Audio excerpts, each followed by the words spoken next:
കലാപരിപാടികളിലേക്ക് കടക്കുമ്പോൾ ആദ്യത്തെ ഐറ്റം കോട്ടയത്താണ്. തെരുവ് നാടകം. പശ്ചാത്തല വിവരണത്തിന് വേറൊരാൾ ഹാജരുണ്ട്. കോട്ടയം DSP ഓഫീസിന്റെ പടിക്കൽ ഏതാണ്ട് അതിക്രമിച്ച് കയറുന്ന രൂപത്തിലേക്ക് അവിടെ RSSകാരും BJPക്കാരും ചെന്നിട്ടുണ്ട്. പക്ഷെ ഒരു നടപടിയും എടുക്കുന്നതായിട്ട് നമുക്കറിയില്ല.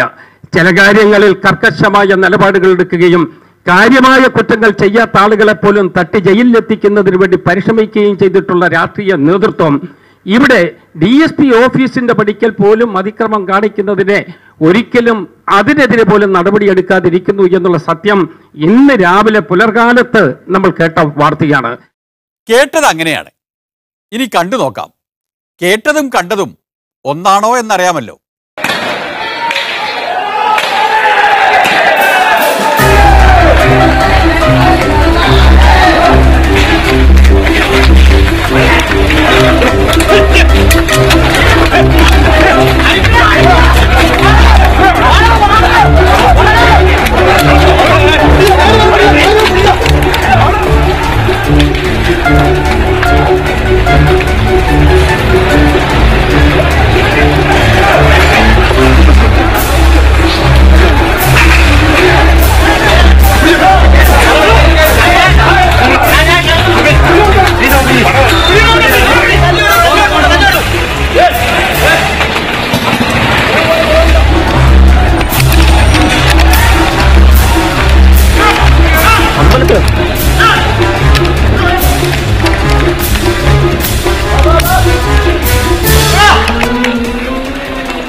അതിന്റെ തയ്യാറെടുപ്പിട്ടില്ല.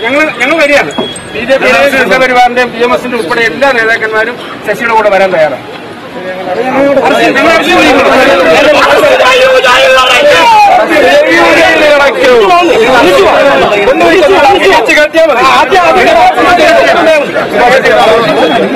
ഇത് മാത്രമല്ല, ഞങ്ങളെല്ലാം ഉത്തരവാദികൾ. നിങ്ങൾ അറസ്റ്റ് ചെയ്തു. അഴിഞ്ഞാട്ടത്തിന്റെ സൂത്രധാരനെ പോലീസുകാർ പിടികൂടിയതും കൊണ്ടുപോകാൻ ശ്രമിക്കുന്നതും BJPക്കാർ തടയുന്നതുമാണ് രംഗം. ഇനിയാണ് ഡയലോഗ് വരുന്നത്. ഡയലോഗ്.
പോലീസ് ഇത്തിരി അഹങ്കാരം കാണിച്ചെങ്കിൽ തന്നെ അത് പ്രകോപനത്തിന്റെ ഫലമായിരിക്കാനേ തരമുള്ളൂ. ഇതൊന്നും സർക്കാർ നയത്തിന്റെ ഭാഗമല്ല. സർക്കാരിന്റെ മുഖമുദ്ര വിനയമാണ്. അധികാരത്തിൽ കയറിയിട്ടും അധികാരത്തിന്റെ യാതൊരു അഹങ്കാരവും നമ്മുടെ ഒരു സഖാവും ഈ ജില്ലയിൽ കാണിച്ചിട്ടില്ല. പണ്ടൊക്കെ ആരെങ്കിലും കാണിക്കും, അതുമില്ല. ഒരു സഖാവും കാണിച്ചിട്ടില്ല. അങ്ങേറ്റ വിനീതരായിട്ടാണ് വലിയൊരു എന്താ പറയുക മാറ്റമാണ് വന്നിരിക്കുന്നത്. മുഖ്യമന്ത്രിമാർ എല്ലാ മന്ത്രിമാരും കോടിയേരി എല്ലാ പാർട്ടി നേതാക്കന്മാരും വളരെ ഹമ്പിളായി സിമ്പിളായി വിനയപൂർവ്വം ലാളിത്യത്തോടുകൂടി ജനങ്ങളെ അഭിമുഖീകരിക്കാൻ. അതാണ് മുഖ്യമന്ത്രി വളരെ സിമ്പിളാണ്, ഹമ്പിളുമാണ്. അതുകൊണ്ടാണല്ലോ ഗവർണർ വിളിച്ചയുടൻ അദ്ദേഹത്തെ പോയി കണ്ടതും RSSകാരെ ചർച്ചയ്ക്ക് വിളിക്കാൻ കൽപ്പിച്ചപ്പോൾ അനുസരിച്ചതും.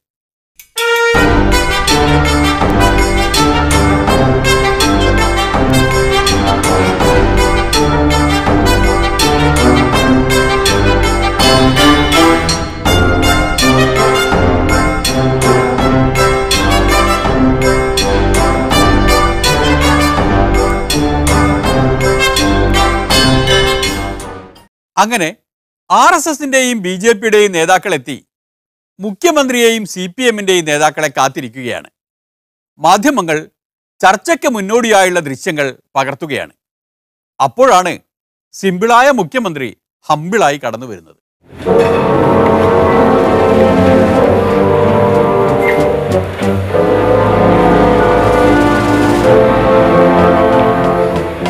നിങ്ങൾ ഇവരെ സ്വീകരിക്കാൻ വെച്ചിട്ടുണ്ട്.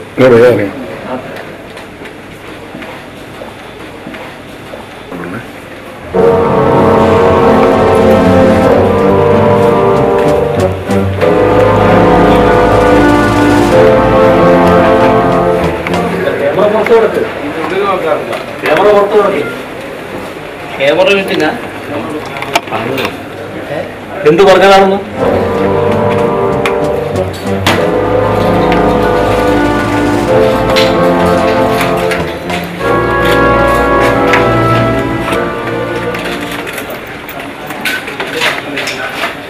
കടക്ക് പുറത്ത്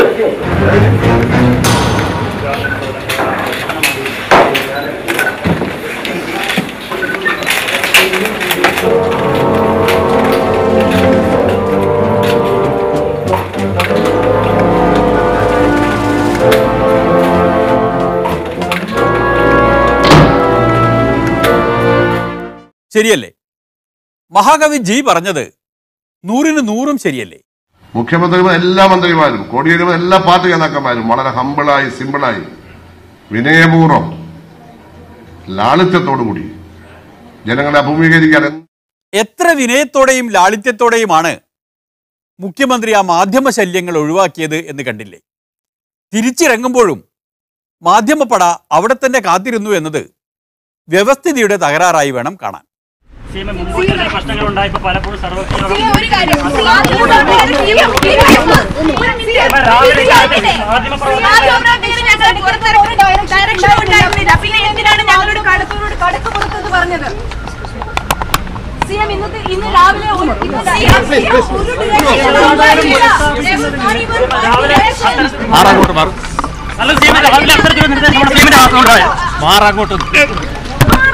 സീമ ഇങ്ങനെ എത്ര രോഷത്തോടെ പ്രതികരിക്കുന്നത്?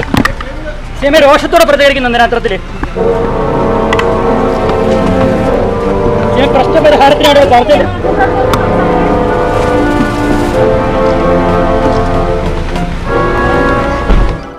എത്ര ലളിതമായാണ് അദ്ദേഹം കടന്നുപോയത്.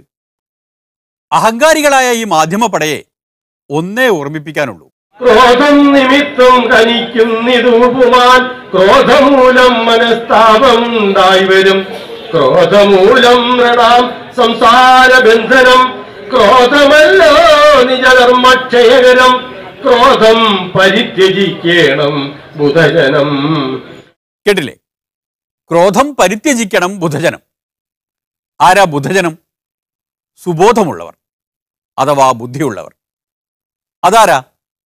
ഇവിടെ അത് മാധ്യമപ്രവർത്തകരാണ്, രാഷ്ട്രീയക്കാരല്ല. ഒരാശയവിനിമയം നടത്തുന്ന യോഗം മാത്രമായിരുന്നു.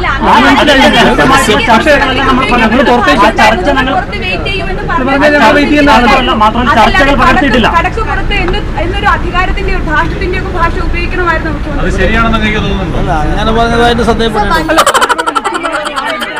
അങ്ങയുടെ സാന്നിധ്യത്തിലാണ് പറഞ്ഞേ. നമ്മൾ ചർച്ച തുടങ്ങിയിട്ടില്ല, പ്രീ ഡിസ്കഷൻ വിഷയം എടുക്കുന്നത്. അങ്ങയുടെ സാന്നിധ്യത്തിലാണ് മുഖ്യമന്ത്രി പൊട്ടിത്തെറിച്ചുകൊണ്ട് മാന്യതയില്ലാത്ത രീതിയിലാണ് പറഞ്ഞത്. ശരിയായ നടപടി മുഖ്യമന്ത്രിക്ക് ചേർന്നൊരു നടപടിയാണോ ഇത്? അത് അത്തരത്തിലെടുക്കണ്ട. നിങ്ങളത് അനുവാദമില്ലാതെ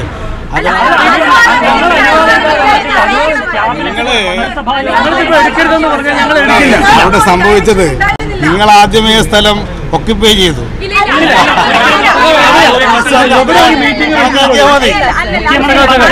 എവിടെ മീറ്റിംഗ് റിപ്പോർട്ട് ചെയ്യാൻ എത്താറുണ്ട്. പിന്നെ ദൃശ്യങ്ങൾ പകർത്താറില്ല. അനുഭവിക്കുന്നവരാണ്. മുഖ്യമന്ത്രിയുടെ ഓഫീസിൽ ചെല്ലുമ്പോഴും സ്ഥിരം ഞങ്ങൾ ഇത് അനുഭവിക്കുന്നവരാണ്. ഞങ്ങൾക്ക് ഒരു പരാതിയുമില്ല. മുഖ്യമന്ത്രിയോട് നിങ്ങൾ പറഞ്ഞില്ലേ? പക്ഷെ അതിന് മറുപടി മുഖ്യമന്ത്രിയോട് നിങ്ങൾ കാര്യങ്ങൾ സംസാരിച്ചല്ലോ. നിങ്ങൾക്ക് ഏത് കാര്യങ്ങളുണ്ടെങ്കിലും മുഖ്യമന്ത്രിയോട് പറയാം. മുഖ്യമന്ത്രിക്ക് പറയാനുള്ളത് മാത്രം നമ്മൾ കേൾക്കുക, നമ്മുടെ ചോദ്യങ്ങൾക്ക് മറുപടി പറയുക പലപ്പോഴും ഉള്ളത്. ഇപ്പൊ ഇറങ്ങി വന്നപ്പോൾ അദ്ദേഹത്തിന് പറയാനുള്ള പറഞ്ഞു, അതുമായി ബന്ധപ്പെട്ട ചോദ്യങ്ങൾക്ക് മറുപടി പറയാതെ പിന്നെ മാറി നിൽക്കണമെന്ന് പറഞ്ഞാൽ മുഖ്യമന്ത്രി പോയത്. അങ്ങയുടെ സ്ഥാനത്തിലായിരുന്നു രാവിലെ ആ സകാരം. ശരിയായ മുഖ്യമന്ത്രിക്ക് ചേർന്നൊരു നടപടിയാണോ? താങ്കളാണെങ്കിൽ എങ്ങനെ പ്രതികരിക്കുമെന്നുള്ളത് പറഞ്ഞു.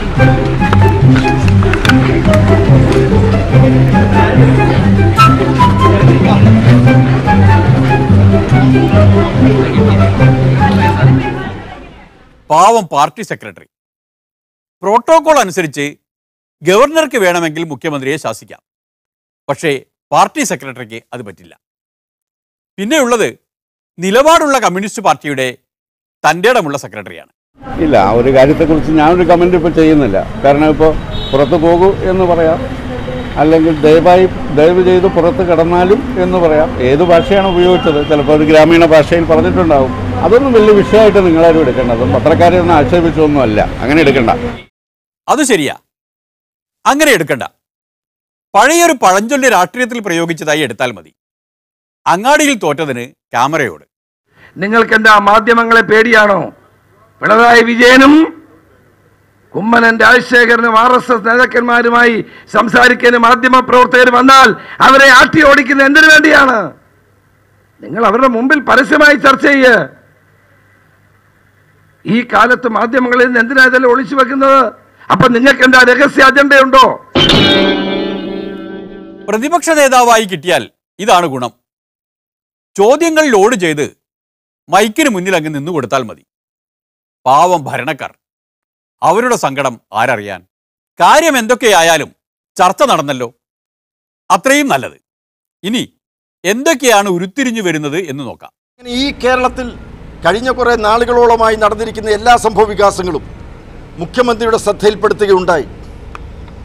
മുഖ്യമന്ത്രി ഈ കാര്യങ്ങളെല്ലാം വളരെ ശ്രദ്ധയോടുകൂടി കേൾക്കുകയും ഗവൺമെൻറ്റിൻ്റെ ഭാഗത്തു നിന്നും നിഷ്പക്ഷമായി നടപടികൾ സ്വീകരിക്കാൻ സാധിക്കും, അതിനുവേണ്ടി ഈ സർക്കാർ പ്രതിജ്ഞാബദ്ധമാണ് എന്ന ഉറപ്പാണ് നൽകിയിട്ടുള്ളത്.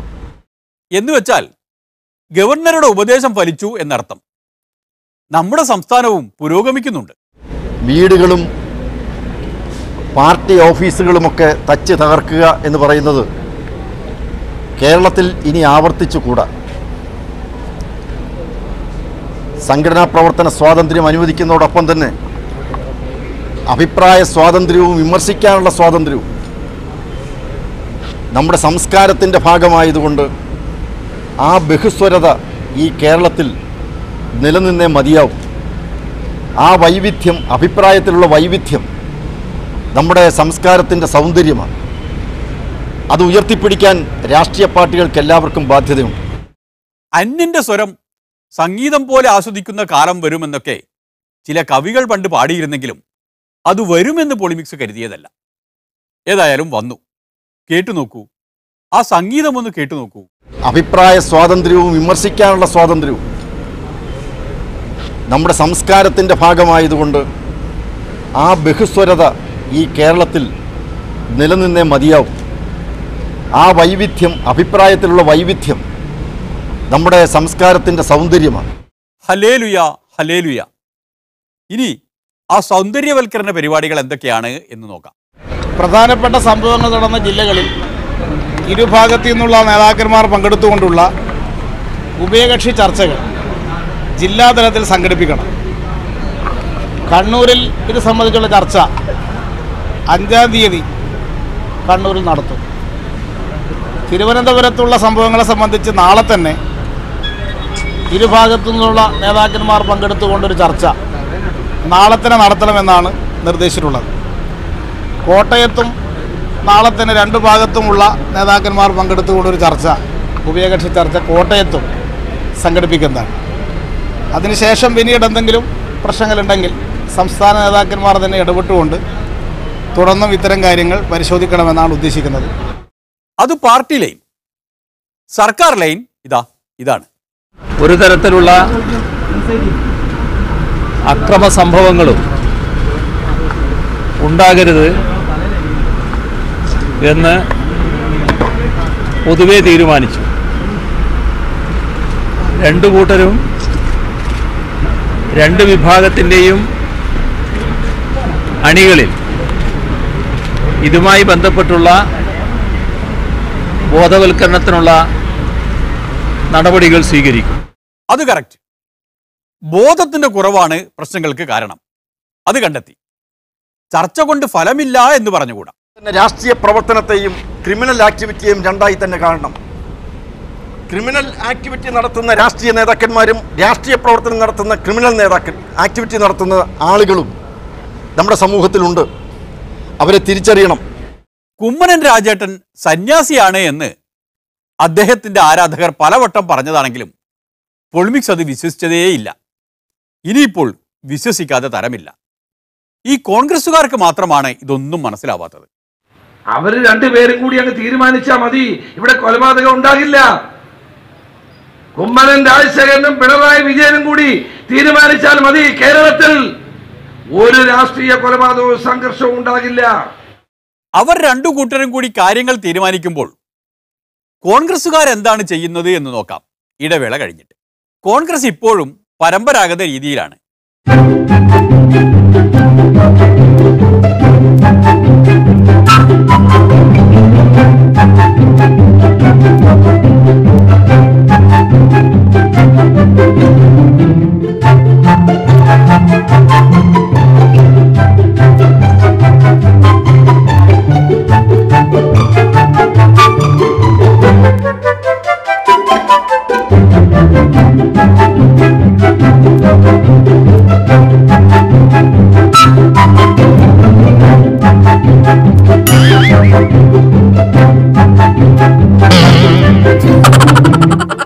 വന്ദേ മാതരം